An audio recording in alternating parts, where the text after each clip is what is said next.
Good to see everyone. My name is Nathan. I go by Duck Online. The channel is called Ducks Y, as you can see. As you guys come in, if you don't mind, like the video, subscribe, all that kind of cool stuff. I'm going to flip chat on. I've got all messages on in chat. It's Friday night. It's Friday night where I am. I guess if you're in Australia or I don't know, the South Pole, if you're a penguin, maybe it's a different time.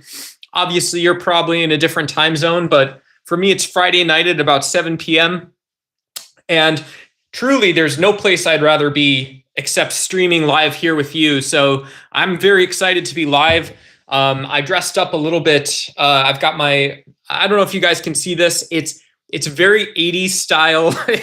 This is like an actual 1970s, 1980s, or like this is an actual vintage Star Wars tie that I'm wearing tonight. So yeah, I don't know. Should we go glasses or no glasses tonight? I'll let you guys decide. Let me maybe I'll put a poll up. Let's see. Glasses. I'm gonna launch this poll and then we'll get into some discussions and topic.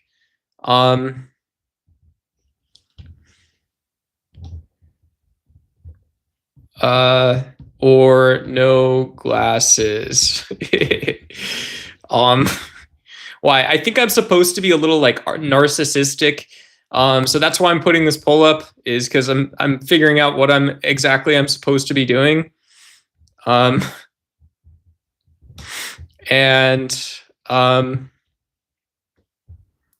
we'll yeah. Okay. And it's Friday night, so I don't think we need to actually be too serious or anything. But yeah, I would love to. Let me try and drag this stupid thing out of the way. Got a poll or a Q&A up, whatever it's called. Hopefully that's out of the way a little bit, or you can click it. I don't know how it works in YouTube, if it pops up when you see the chat or something. So yeah, but I put the title just a kind of casual hangout discussion debate on Trump, philosophy, your beliefs, religion. This is a channel where I actually want to hear what you have to say, even if you're angry at something, even if you're angry at someone. The whole point of the channel is to give people that, not just free speech, where it's free speech and then a bunch of people brigade against you, but we can actually have a conversation. Or you can just hang out and listen to what other conversations other people are having. So yeah, extroverts, introverts, everyone's welcome.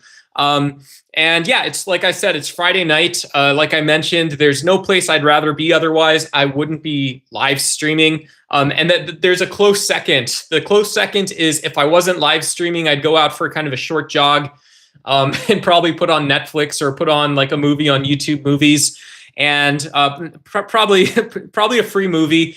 And so if you guys don't feel if no one feels like talking about Trump, talking about your beliefs, talking about religion, hearing what I have to say, sharing your ideas with chat, we might call it an early night. But in the meantime, I've got the Star Wars tie. I'm geared up. This is as good as I'm ever going to look. So I'm happy to be here with everyone. And so I'll kick this off with what I'm seeing as a lot of independent journalism happening about ICE. Yeah, a total Friday night topic. You guys get the absinthe ready or something. No offense, but yeah. And so a lot of independent investigations have been done with ICE, and so Washington Post is currently in the process of releasing an investigative piece that is suggesting that a detainee that died in ICE custody, so a huge deal, a person dies, this is kind of defining for the agency itself in some voters' minds, and for everyone, it should be a huge cause of concern. Hey, what's up, Radical Edward? Hey, Marilyn, good to see you. Happy Friday to you. It's just like a hangout, discuss, your beliefs about Trump, or your religion, or just hang out and talk. Like I said, the poll is glasses or no glasses, so I don't really have a set agenda. But if you guys haven't seen that Washington Post, no, you please, Jim, you first, homeboy. No, if you guys haven't seen that WAPO story, it is pretty crazy. The WAPO story is pretty nuts. Yeah, you too, Marilyn. You too. Bam, bam, bam, bam, bam, bam, bam, bam. And it's suggesting that perhaps there was not a great investigation into a detainee death in ICE custody. And it's crazy because a lot of these ICE facilities are run by private companies, which isn't unusual. Tom Homan would say this is a lot of the sort of filibustering. This is people nitpicking about ICE. And it's, WAPO is just one story. So you might say, well, if one person dies in custody, a lot of people and perhaps a couple important people make it a huge deal. And politically, it maybe isn't like the end of the world, as harsh as that is to say. It sounds not that compassionate. But if we're going forward with that sort of line, this WAPO story seems to suggest that the private companies Homan and ICE have contracted are not actually fit to sort of manage the job that they're doing, and that they are in fact violating people's rights. They're violating perhaps U.S. law, operating in the U.S., as crazy as that sounds. And yeah, Bruce, I'm happy to speak both openly, honestly, whatever you guys want to say. And so glasses are off. I'll tell you guys, I have some conservative leanings. I vote progressive Democrat most regularly. But there's people I've liked. I didn't mind John McCain. I'm in Arizona, so some of you guys know who John McCain is. He was a POW. He was in Vietnam for some time, served a lot of time in politics in Washington. we already got the TDS stuff, guys. No, cool. Shout out to my MAGA friends. Jim speaking openly and honestly. And I don't think this is TDS, because the WAPO story about someone dying in ICE custody, I'll say it again so you can internalize that if you want to, is just the start. There's journalists coming out and highlighting loose hiring standards and hiring bonuses, so perhaps skewed incentives and bad processes in ICE. We're seeing more and more videos of violence against both American citizens getting arrested by federal agents, as well as, the Renee Good story is now showing she had multiple gunshot wounds. And so whatever. It's Friday, guys. If you guys don't want to handle the super heavy duty stuff, we can skip it. Not the first someone has died in custody, whether in jail or prison, and it can also happen with ICE. They all should be investigated, and that's that. Yeah, Stuart, I agree with Stuart here. I'm sick as a private citizen. I'm sick and tired of hearing the same stories over and over. And yet at the same time, I was thinking about this from a social media perspective. I personally don't wake up every day thinking I'm going to post about politics. I was an honors political theory student in college, so I'm not a genius. There's really smart people in the world, but I like philosophy. I'm a huge nerd, actually.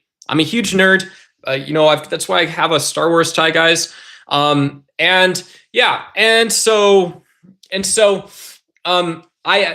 when I hear something sort of risky or exciting happening, I have to cover it. I have to cover it not like I'm like Nick Shirley or someone, or like Charlie Kirk, but I have to make a short or something. I have to do something. My voice is feeling like it wants to go talk about issues that matter in society. So I'm sick of it. I wish we just had trust and transparency and all that kind of stuff. What percentage of any given country, this message got blocked. I don't know. It maybe doesn't. What percentage of any given country should be made by immigrants? 20, 30, 50. You realize that 50% you breed your own people away. Yeah, I don't know. I don't know why YouTube blocked your comment. But what I would say to this is that there isn't one set percentage. And everyone understands immigration really differently. The West, I'm in the West, I'm in Arizona. And so we've always been populated by, sort of the people that came out of both colonialism and indigenous American populations, as well as Americans who were vastly, very much immigrants and very much into sort of the freedom culture and the culture of having some federal government, some state government, all this kind of stuff. People can make up their own decision about what they do. So I'd say any percentage, to be honest. Just teasing. Go for it, brother. Yeah. Spread those peacock wings. I got you, bro. Hey, thanks, Panelverse. Good to see you.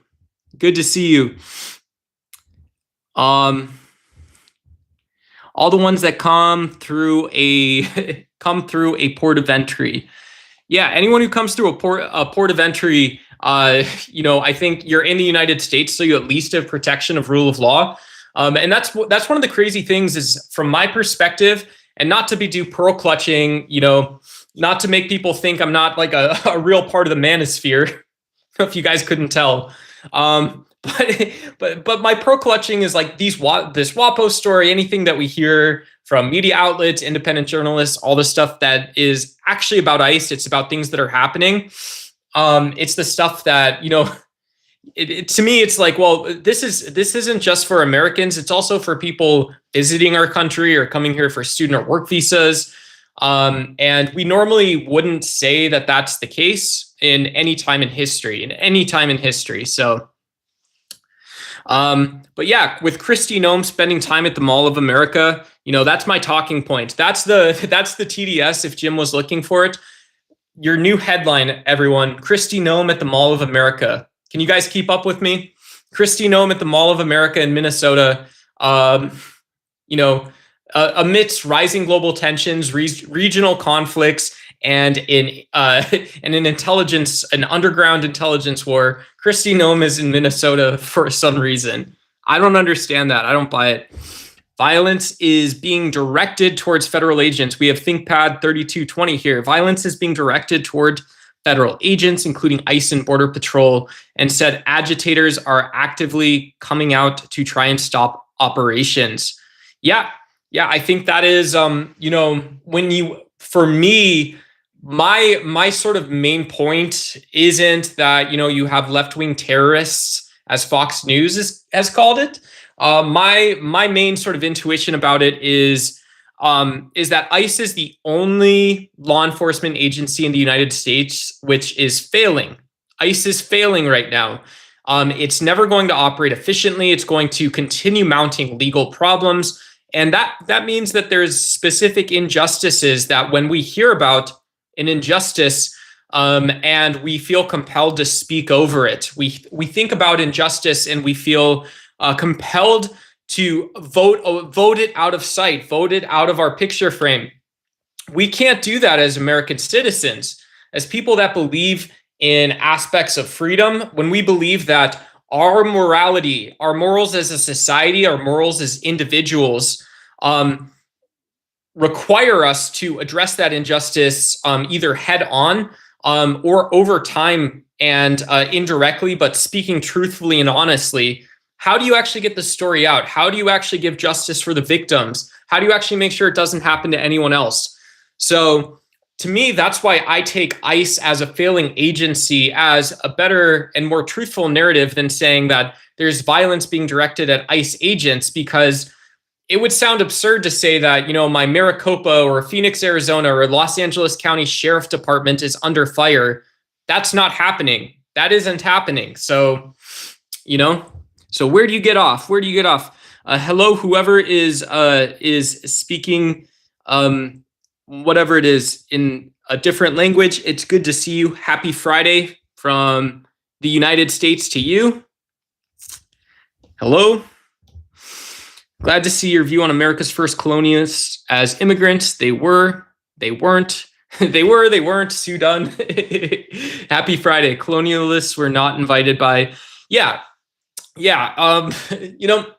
And I think if we look at like nativism is sort of this idea that you can return to your original philosophy, and it kind of makes more sense in places like Africa, where you still do have governments that have some divides by like really old ethnic and tribal lines.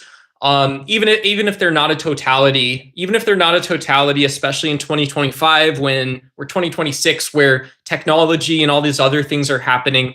But nativism is sort of this return to, well, why did we have these like indigenous ideas that were around for so long?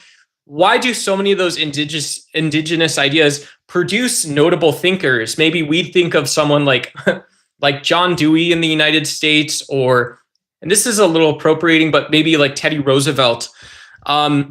And so, yes, Americans were absolutely colonialists. There were, I would absolutely say, without pearl clutching, there were genocides. No pearl clutching if I say that the American people committed genocide early into our history.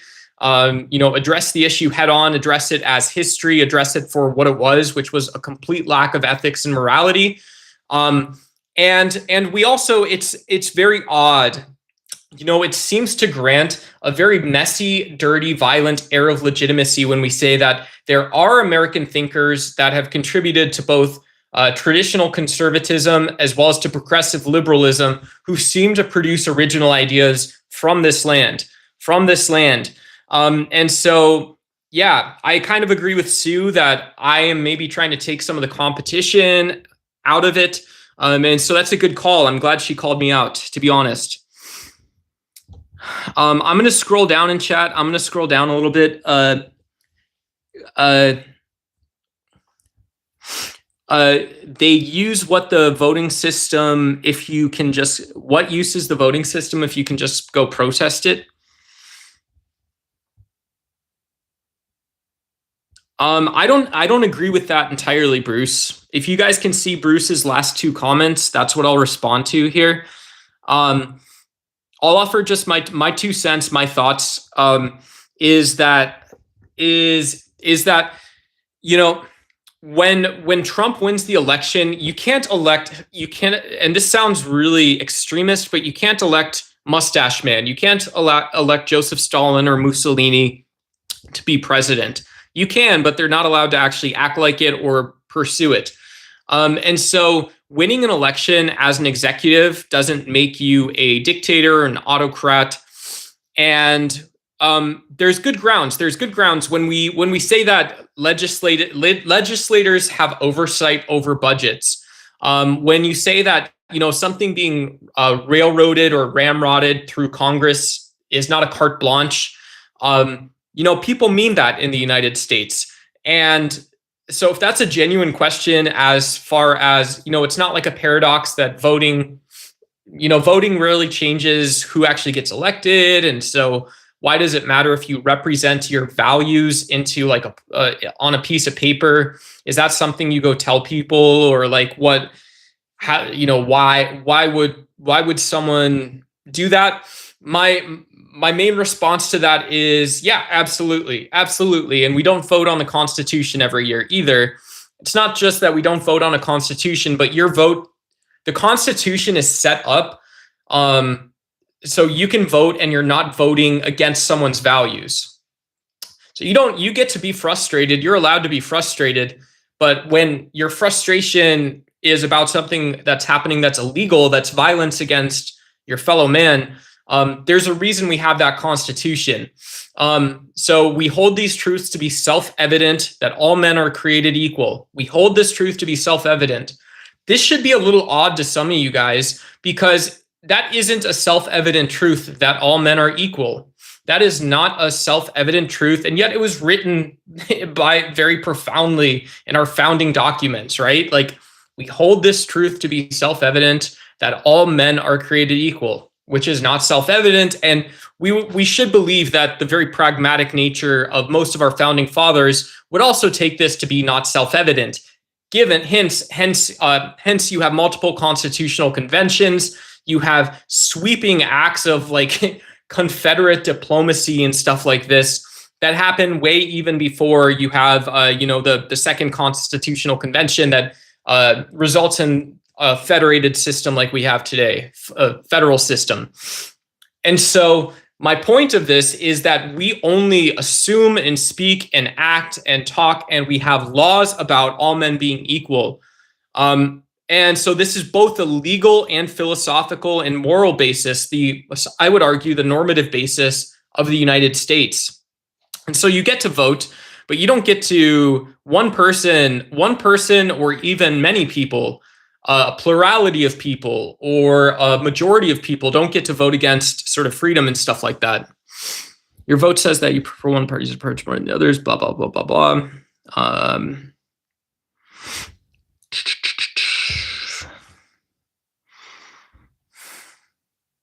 Yeah.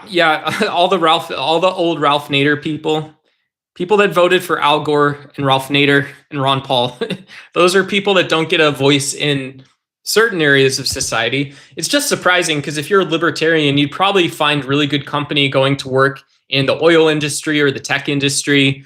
That was one of the big stories of Enron, who failed as a company. Bethany McLean did a story called "The Smartest Guys in the Room."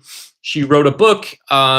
She wrote a couple pieces in like Forbes about Enron, and they ultimately made it into a really good documentary, which you can probably find for free online, called "The Smartest Guys in the Room." And one of the underpinnings of Enron was that Ken Lay and Andy Fastow and all those guys either just didn't care morally about what they were doing, or they were like libertarians. They basically wanted to deregulate everything.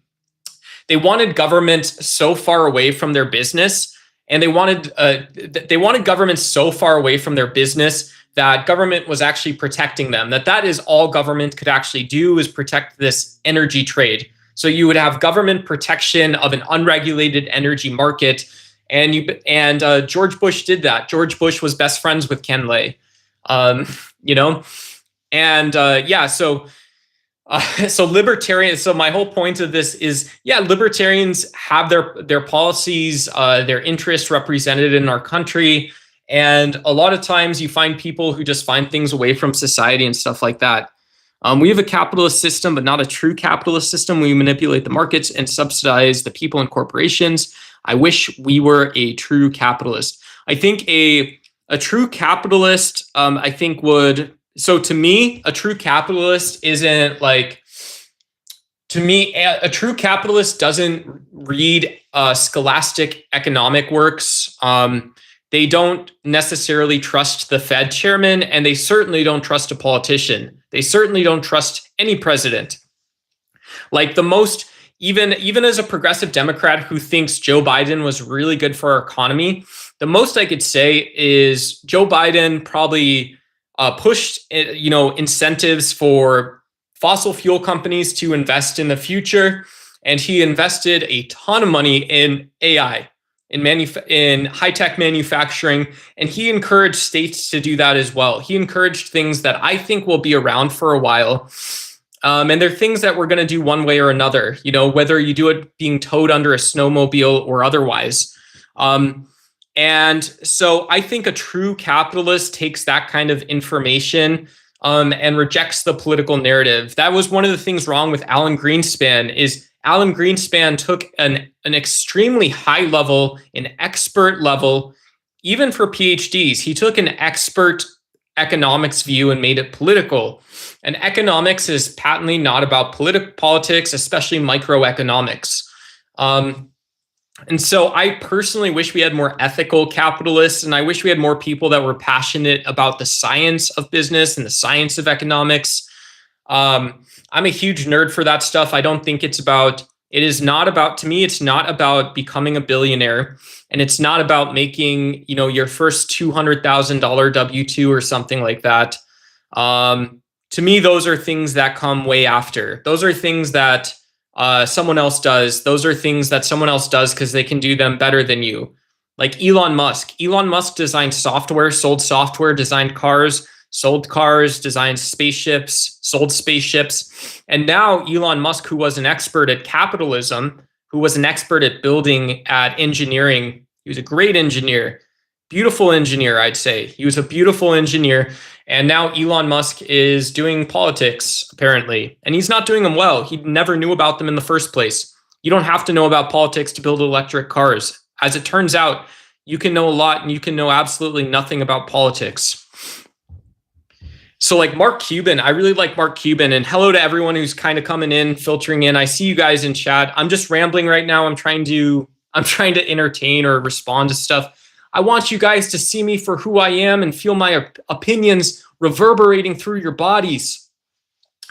Respect me. No, I'm sorry. Get out of my stream. No, just kidding. Come in, like the stream, subscribe. We'll see you again.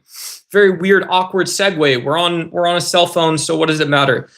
No, but I guys like Mark Cuban are kind of cool. Who knows? Maybe Mark Cuban and I wouldn't.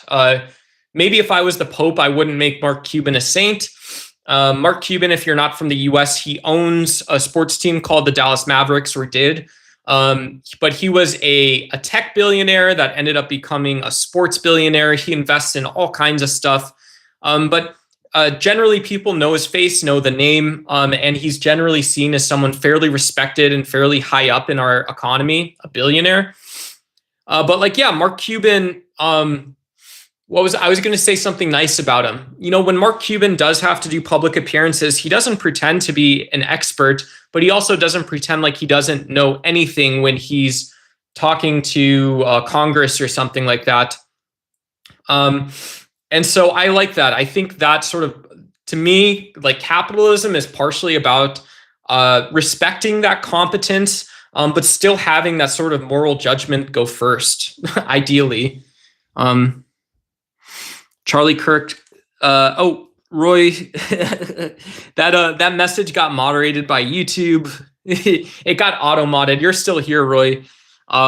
Yeah, let's try to have some compassion a little bit. Let's cue the gamesmanship up on to have a little fun. It's Friday night, guys. It's Friday night. But yeah, if you guys have your beliefs that you want me to challenge you a little bit, if you want me to react to stuff while you guys are just talking or something, kind of anything goes. Let me know what you guys are coming with. I'll let you guys know what I'm coming with. I'll try to keep an eye out for you guys too. It's good to see some folks. JD, I know I've seen you in stuff like that. 46MD, I think I've seen you. Math, I maybe have seen you. Mafia State Inc. Yeah, heck yeah. The Mafia State. You know the thing that gets me up the most in the morning. The thing that gets me up the most in the morning, probably. And I'll apologize for this in advance.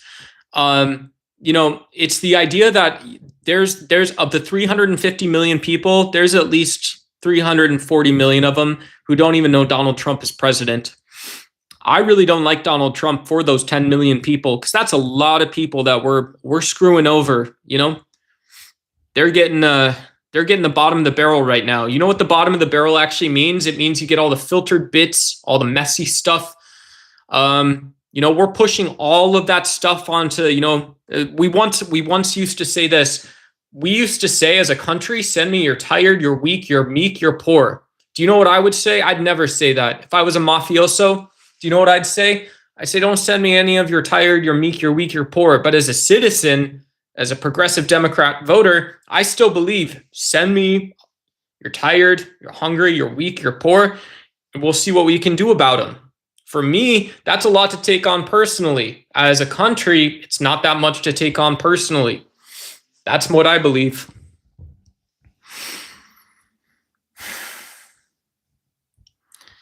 Yeah, Mud Butters is laying it down.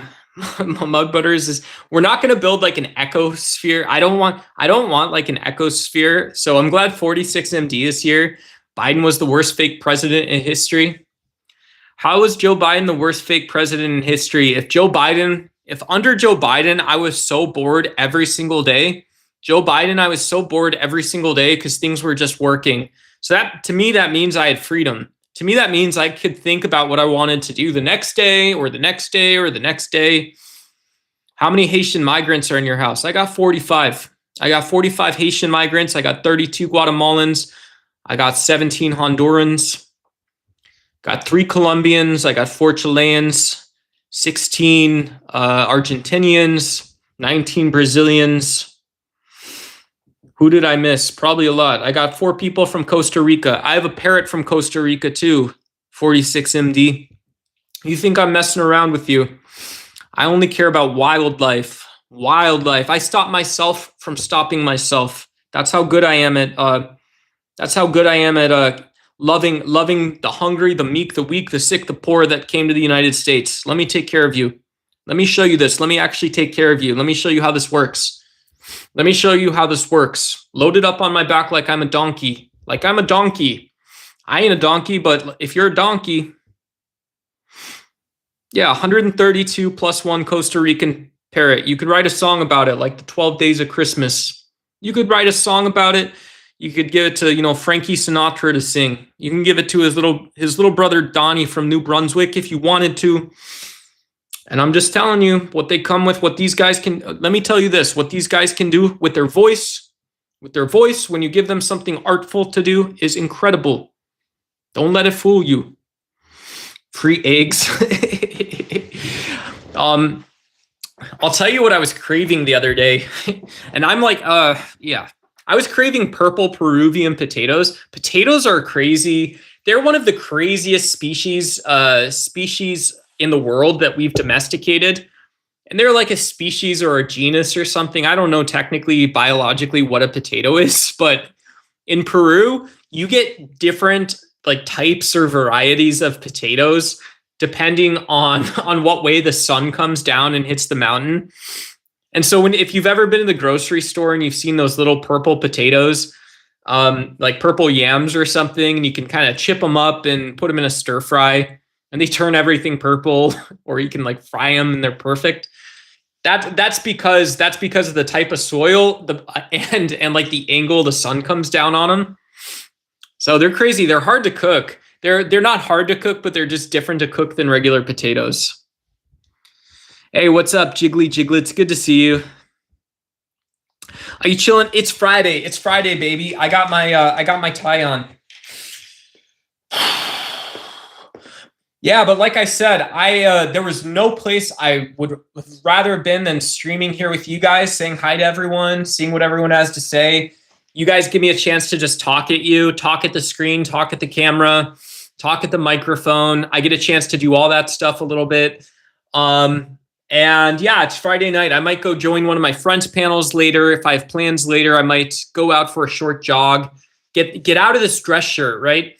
You know, when I was working in an office, I used to love dressing up a little bit, but then when I got sick of going to work every day, you know, my pearl clutching again, everyone, pearl clutching. When I got sick of going to work, I'll say it out loud for you. My clothes felt like repressive to put on.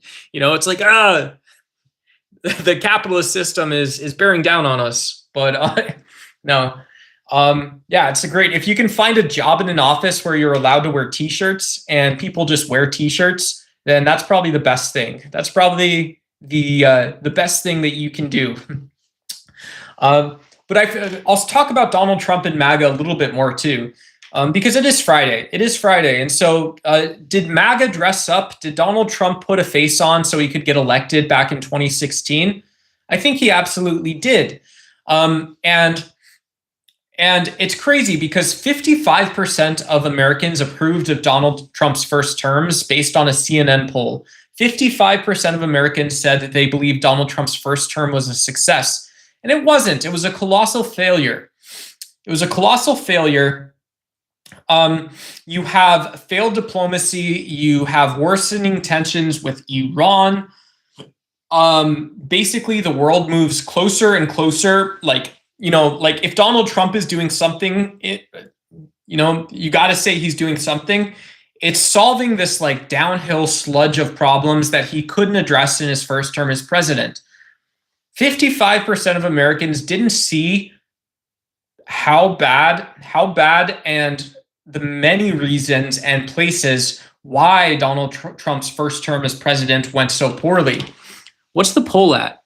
The poll is at 57% yes for glasses. 14 of you have voted. So I've got glasses on. And so this is a little bit of the problem is when we look at the United States as a large, competitive, wealthy industry producing, industry consuming, exporter, importer, sort of a legal patriarch, a place with our own institutional problems. But in terms of rule of law, in terms of democratic standards, the United States is typically expected to be like Old Faithful. And Donald Trump was able to leverage none of that. Very, very, I think competitive people would say close to nothing that America had to offer to give to the American people back later. Dow. Yeah. Yeah, and so if anything, Donald Trump's first presidency made room for someone like Joe Rogan. When we looked at where people went for information around that time, some people were saying, yeah, this Alex Jones guy has something to say. This Brendan Schwab guy, he isn't brilliant in the ring, but when you put him in front of a microphone, you can watch him forever. Why is that? All right, you'd have to say, why is that, everyone? And so for Donald Trump's first presidency, if I had to suggest why 55% of Americans thought it was a success, it's because they saw themselves as emotionally next to these characters like Alex Jones, these characters like Brendan Schwab and Joe Rogan. Maybe I haven't even heard that name in a while, some people are fans of guys like Patrick Bet-David. And it's like, I don't think, in reality, I actually don't think that these guys aren't really, really talking for you. They're talking for themselves right now. So whatever. Thank you, Mike. Mike is the first person in chat that I have seen personally. Well, Sue gets an honorable mention for talking about Eastern religions, but Mike is the first person in chat to notice that I'm wearing, I'll show you. I'll give you the quick tour of the tie. There's a TIE fighter at the bottom. There's the Millennium Falcon, an X-Wing, another TIE fighter, boom, another Millennium Falcon, another X-Wing, little X-Wing. Yeah, you've got little X-Wings and big X-Wings. So this is an actual vintage tie. This is from my father. My dad gave me this. My dad gave me this tie. When he retired, he gave me his old tie collection. And so it wasn't like a bottomless pile of ties, but it was more ties than I had before. It was a non-zero number of ties. So I have this, what's it called? I have this Star Wars tie now. It's cool. Thank you, Lola. Lola Hayes likes the glasses. I'm voting for Lola in 2026. No, I don't know why I said that. Hey, General Dingus. Fichte or Schelling? I don't know who that is. I'm sorry. Are those German guys? Those sound like German. Like German. If I knew who they were, I would tell you I knew who they were, but I don't. Woo, Robert Parker. Hey, Robert Parker, your message got auto-modded, so I just saw it. Robert Parker suggests I'm a dildo and I know nothing, which is cool. I'll take that, guys. I'll take that. No offense, everybody. No offense, everyone. All right. See, I look a lot wider head on. I don't know if you guys have either everyone here's probably most people here have recorded a video or something like that. You flip on your cell phone camera, you plug a mic in, or you think of a topic and you're like, yeah, I'm going to put this out there. Either you do it for a YouTube channel, or I don't know if you guys have ever recorded a video, but the angle is so weird. I know I'm skewed right now, so I can kind of fix that a little bit. Am I in the picture the right way, guys? You guys see how cool this control is? I don't know. Wear your glasses if they help you to see. That's a no. These are costume glasses. That's how vain I am. That's how plastic and fake this stream is, everyone. Fake glasses. I got these glasses to dress up as Blippi for Halloween one year. Yeah, so if anyone here is a parent, you know that your optionality for Halloween costumes can go to just one. It can go to just what's available, or it can go to just one costume. That's the good part about the United States, is that, and when we talk about being pro-immigrants and pro-immigration, for me, it's that, well, every parent in the United States can realize that dichotomy that if you're in college or you didn't go to college, if you're working, it doesn't matter. Maybe you did go to college, in a good college, or you're working at a restaurant or whatever, you can go to a Halloween party and you can dress up as anything. But once you have kids in the United States and you dress up as something, it has to be one thing. So hey, low T is a real thing.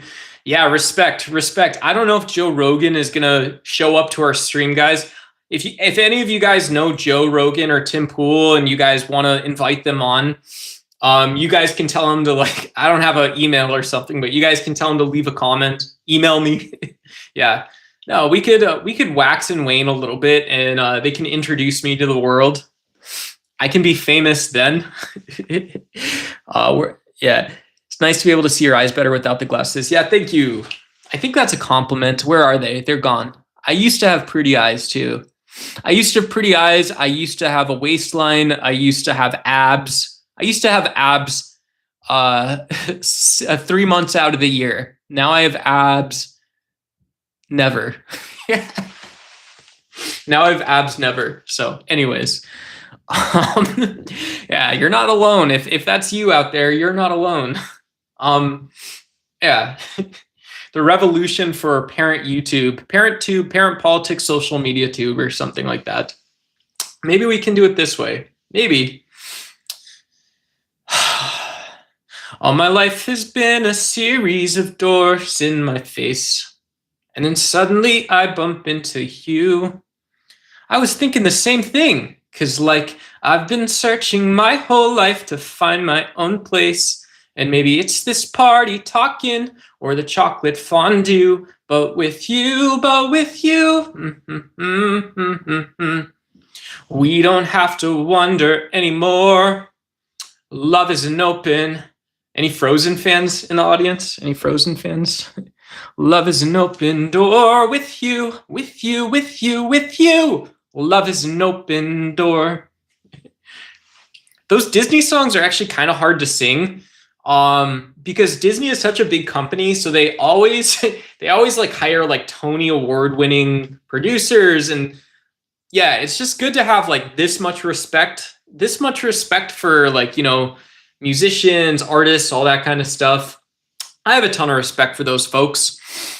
Artists, intellectuals, la intelligentsia, politicians. I have a lot of respect for civil servants. You know, my uncle was a homicide detective in Chicago, so that means he was with the force for a couple of years, for a while, for his career mostly until they moved to Arizona.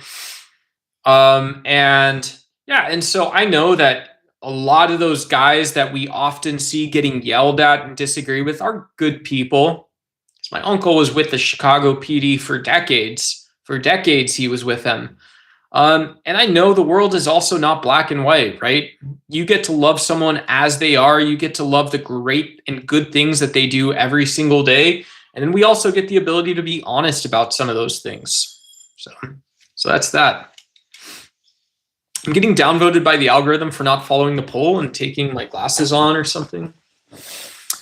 Yeah. But yeah, anyways, for people who are just showing up, the theme or title of the stream is hang out, discuss, debate. I'm kind of just talking at you guys. And yeah, I like that. I also like reading what you guys have to say. I'll sing a little bit more, maybe, who knows.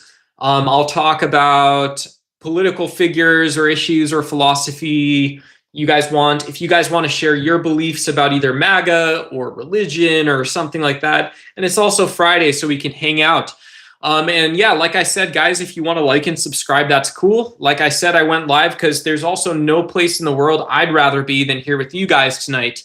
And I have a close second. My close second is either going for a short jog and lift, or like I said, watching a free movie on YouTube is what I would be doing. And so if you guys want to hang out for a little bit, I'm happy to do that. And if you guys boo me off stage, I'll leave too. So the Sean Project says, what sort of philosophy are you interested in? Jerry Carter, this is my dad's tie. My dad gave me his ties when he retired. And so this is a vintage Star Wars tie. Vintage Star Wars tie from my father, from my dad. You know, he said, I am your father, and he gave me this tie. So I do like American philosophy. Not that like philosophy is a thing to be patriotic about, but like Roy Wood Sellers is one a lot of people should read. He talked about ontological naturalism, but I also like Immanuel Kant, even though I don't agree with him. Who else? David Lewis, DK Lewis is a cool guy. I like I like the classic Plato and Aristotle debate. I like talking about self-evident truths. So if you guys want to debate me or talk about something, talk about method versus theory or something like that, like those are cool discussions. It's crazy. We live in a world that we engineer. We often forget that social media is delivered through a human designed, human engineered network that is supported by artificial intelligence and supported by molecules like silicone. And so in a world that is constructed and built, philosophy can be sort of misunderstood as searching for truths that are hidden. But a skeptic should say that truths in 2026 are no more hidden than they have ever been. The truths that we are looking for, you don't find them by building a new data center. You don't find them by building a new airplane. You find those truths by doing philosophy, or from my perspective, doing science and being able to explain that science to anyone. Yeah, my dad, I have a lot of my dad in me. I'm very type A. I'm very much a type A person. And so, and I think I got some of that from my dad more so. But my parents taught me, my dad taught me those. I'm very lucky. My dad taught me those 2 or 3 very important moral lessons that you don't find on social media. So we would go camping and my dad would tell me, we're going to leave the campsite better than we found it. And it turns out that when you're older and you're working on a team and you're deciding how to raise your own family, or you're making, like, not to virtue signal, but you're making trade-offs and sacrifices, or I would say actually a decision. If you're making a decision about who you want to be when you grow up, and that kind of stuff, I learned a lot of that stuff from my father, from my dad. Those things don't leave. And there's not political or social context to them. So, and he gave me his ties. And that's maybe the best part, is my dad gave me his ties. My dad told me I could wear his ties after he retired. So I have a TIE fighter tie from my dark side father. That could be an AI song, by the way. Do you consider yourself to be a naturalist? Yeah, I think so. If I can give you a really nerdy answer, Sean, or TSP, if I can give you a really nerdy answer, I would say in 95% of my time, I consider myself to be a naturalist or to represent naturalist positions.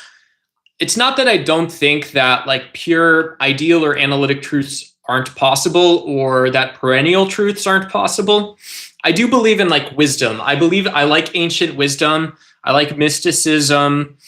I like wondering if Plato meant something that Plato himself didn't say.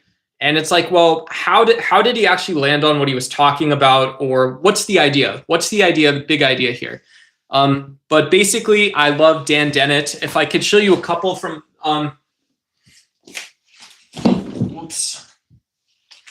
yeah, I'm knocking stuff over. I almost broke something, but if I could, my quick reference, my very small library, and I want to buy more books. When I have money, I want to start buying more books again.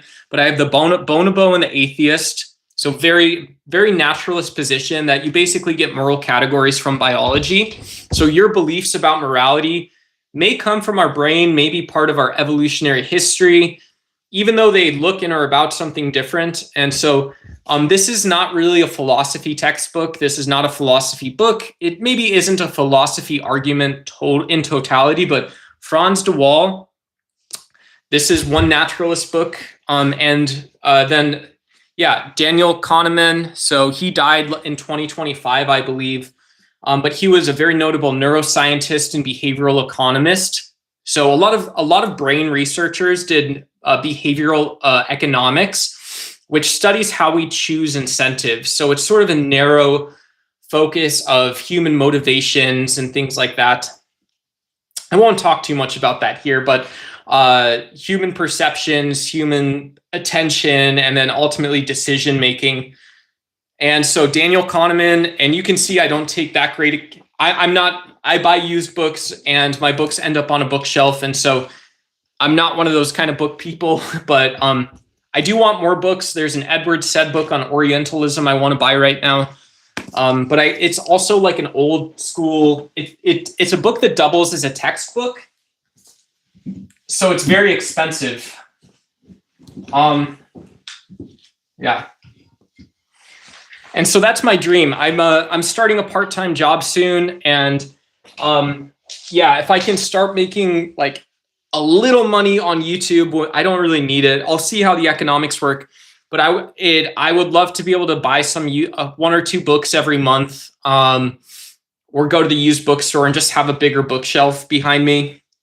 It's one of those crazy things because I like learning, and it's also like when I'm looking at like if I'm going to make content. I'm going to make content for you guys, but it's like, yeah, I think some of you, even the people that aren't here tonight or whatever, it's like some of you guys would like if I read more often. Some of you guys would like if I had that knowledge, but it just takes time. It's expensive. It's so much kind of BS. I know Plato. I love to shape it into animals and stuff. Hey, good job, Jerry Carter. Good job, Jerry Carter. Good job to you guys. That can apply to being loaned something. If someone is good enough to loan you something, return it as in good, not better condition, if possible, e.g. fill a car with gas before returning it. Yeah, I like that. That's a good principle. Digital books are a lot cheaper. Yeah, digital books are a lot cheaper. I just don't like Nooks. I don't like reading. It's not that Jeff Bezos designed them. It is, it's that, yeah. I just, my eyes get tired. I always fall asleep when I read. This is one of the reasons this is one of the reasons I explained to myself that I didn't go to like graduate school or something, because I fell asleep reading. And even when I like loved the class I was taking, and I did love a lot of the classes I took in college, but I just always fell asleep. Maybe they'll be at Trump's university, Trump, Trump, the real estate mogul, Trump making ties, Trump school. Maybe they'll have another one of these books. Who knows? Who knows, everyone? Yeah. Moderate realism, quite compelling. Are you a conceptualist? I'm going to mess some of this stuff up, but I do believe that mind-independent truth exists. I generally think that language is like a truth narrowing, a reality narrowing category. And so it's not that, to me, it's not that, it isn't that our sense data is necessarily true, or it's not that the sense data being self-evident is significant or meaningful. But to me, it's more that, it's more that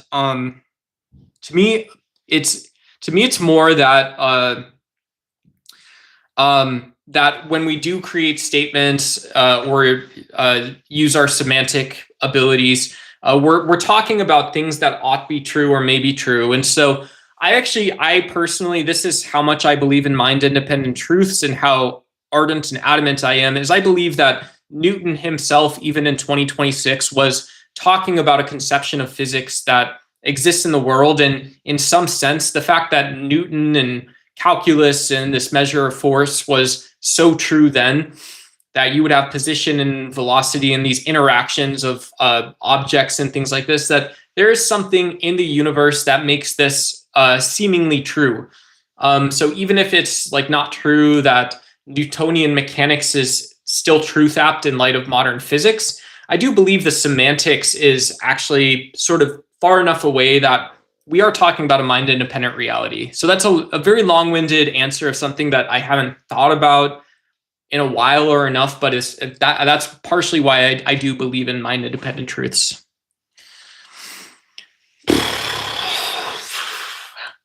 Yeah. And the other reason is if to me, when I take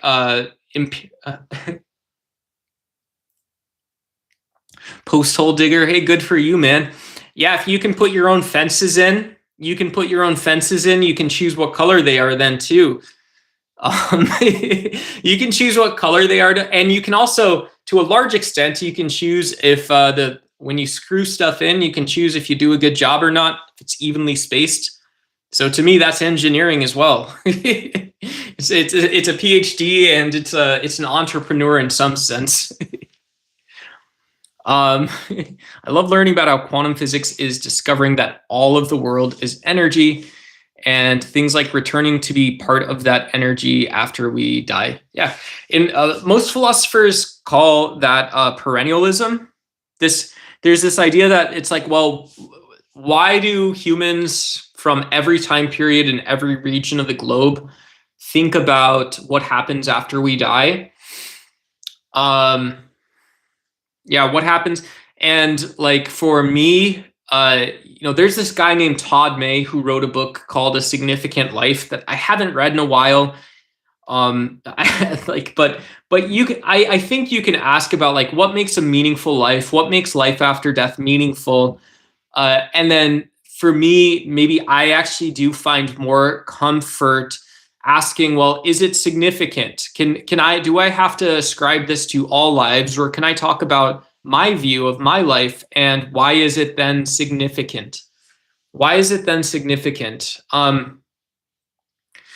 And it seems to be that, like, kind of the first pass from, it seems to me that the person who is first past the post, in terms of answering that question, isn't like Jesus of Nazareth. It isn't, Peter. It isn't, the 23rd Pope. It isn't anyone except someone who's deciding on something that is meaningful. And so it's so weird to find that the correct answer is so often outside of what we say it is. What we say it is. Yeah, I just heard of it like yesterday. I just like looked it up. I knew what it was. I knew about asking like what a life is. I knew about asking things. I knew about asking away from sort of like the worldly things. I just prior to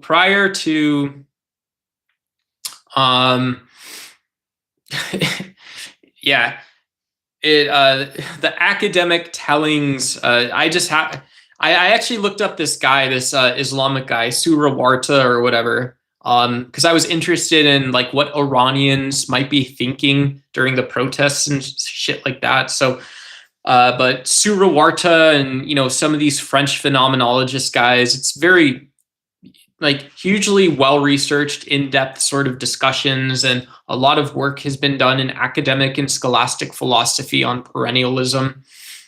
So I love it. Oh my God, it's FarmCat. Hey, good to see you.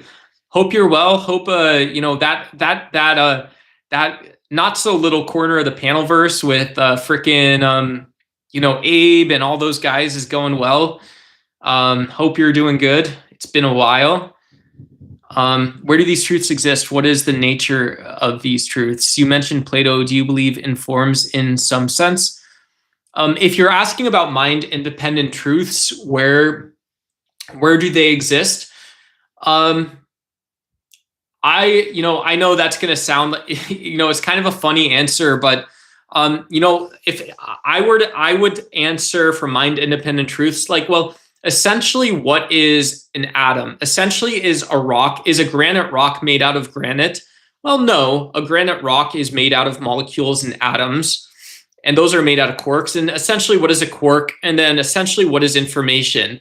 And we're not actually compelled when you build this sort of supervening structure. You're not compelled to say that, well, a quark explains to you what a rock is, a quark explains what a person is, a quark explains what a brain is. An atom doesn't explain what a brain is. A neuron doesn't even totally explain what a brain is, right?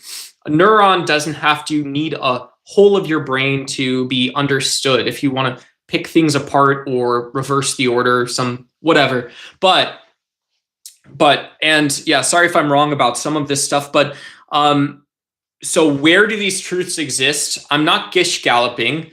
It's just that the most well evidenced, I think, explanations about why we call things what they are, and then our evidence for those things is not totally defined. And this isn't an anti-real position.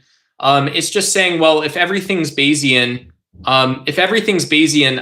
you asking where, so going back to your original question, asking where these truths exist, if not in our head, well, it's just that the statement or the semantic meaning of a statement isn't totally imbued in our head. Our head is designed for biological purposes. And so if there's something about correspondence as a concept or category, I think that gives us a warrant or gives us a reason to talk about supervening structures as possibly true.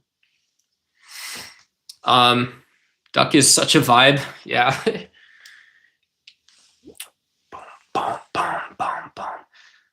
Marilyn's been to one of my friends' channels I go to when I want to rave. We play EDM music, dance. I think Marilyn's been there for a little bit of that. Bam, bam, bam, bam, bam, bam, bam. I mean, it's crazy. We finish each other's arguments. That's what I was gonna say. I've never met someone who thinks so much like me. Jinx again. Our mental synchronization can have but one explanation. You and I were just meant to be. Yeah, so that's also, I don't know if, yeah, Sean, if you're still here, that's partially why I like American pragmatism so much, is even if you don't subscribe to pragmatism, like most people don't subscribe to pragmatism or like semiotics as an actual metaphysical stand-in. But even if you don't subscribe to it, trying to imagine what qualities would be like when we think in terms of pragmatic ideals, or we think in terms of symbols being just the ultimate sort of form of communication. And so we're not totally bound by nomology, by gnomic. You know, this was, I think, what's his name? Charles Saunders Peirce. His big idea was that if you're not bound, if semiotics are part of some pragmatic nature of like what objects are, and so semiotics are the tools that we use, you're bound then by truly symbols and their semantic meaning. So the interpreter and the sign itself, you're not actually bound by gnomic law, which is cool, because a lot of people who don't like perennialism, or don't like being super fundamental or foundational in their views, don't see natural law as the basis of reality itself, even if they subscribe to physicalism. So you must have some account for our own knowledge and our ability to interact with it. Also, the possibility of communication in general. I don't think so. I don't know why. If we're able to reach truths that are not self-evident, or even some might say evident in our, like, just our beingness right away, I don't know why a self would be philosophically grounding to me. So to me, for my worldview, I would just say a self doesn't have to exist. And so therefore unless you have really strong, because a self is likely to just not exist, if you have really strong justifications or evidences that a self exists, you're allowed to use it. For me, I would say as a debate point, you're not allowed to talk about a self otherwise. Yogurt has healthy symbiotics. Jerry's got all the dad jokes. Yeah, Jerry Carter's talking about wisdom and STDs, words and years. Hey, Lokri, I think I remember you from a long time ago. I don't know if I'm messing that up because I'm really bad at all that stuff, but if that is you, good to see you again. If that's not you, and I'm not trying to be like cultish, I honestly like kind of brain impression recognize your PFP and username. But if that is you, good to see you again. To express the invisible internal universes, and so absolute communication of any structure, object, or reality is not possible, just renditions. That's over my head. I know Bernardo Kastrup talks about mental representations as sort of the basis of our metaphysics. And it's the case that, you know, if you weigh an apple at the store and your apple weighs 9 ounces, you're seeing 9 ounces on a scale, and you're seeing the guy who assembled the person, the guy or the woman who assembled the scale. And so when you pull this back and you ask, well, what are we actually talking about? It's not even a rendition, it's just a mental representation. But yeah, I think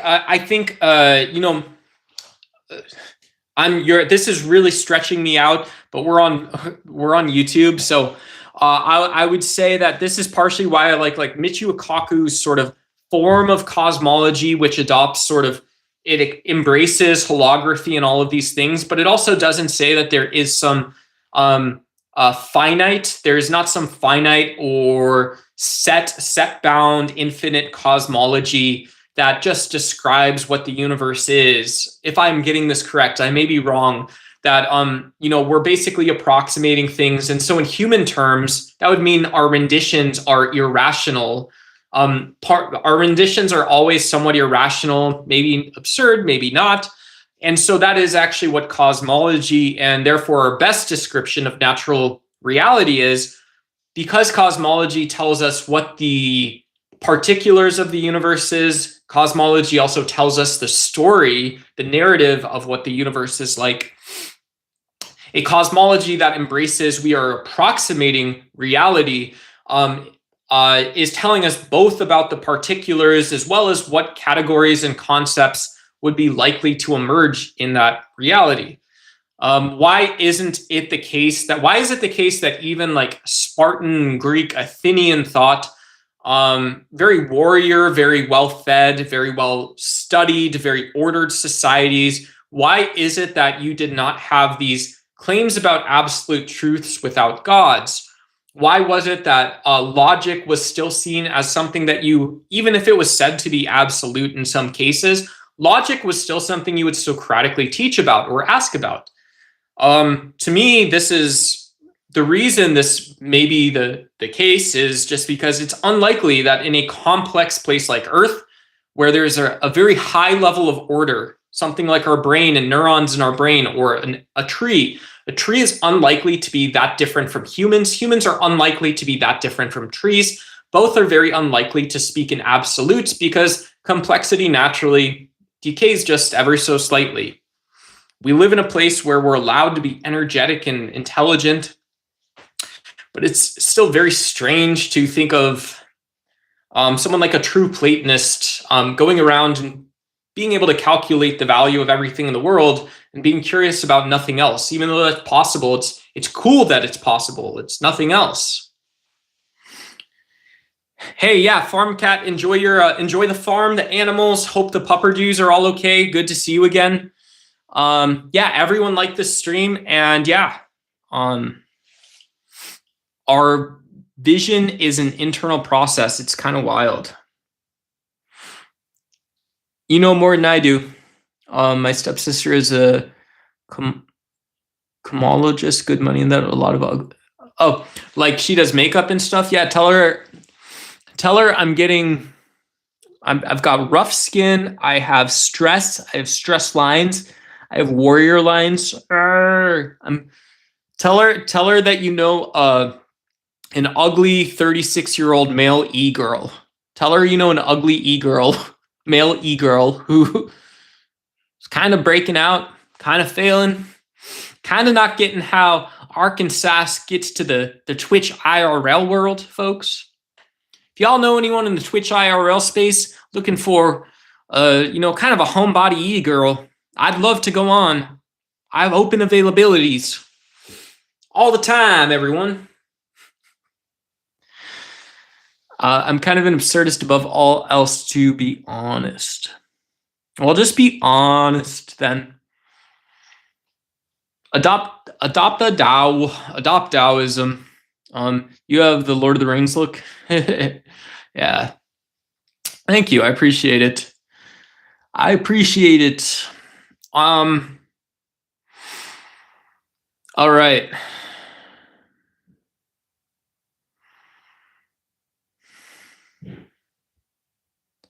Okay, I think I'm gonna either go for a run or make some vegan chicken nuggets.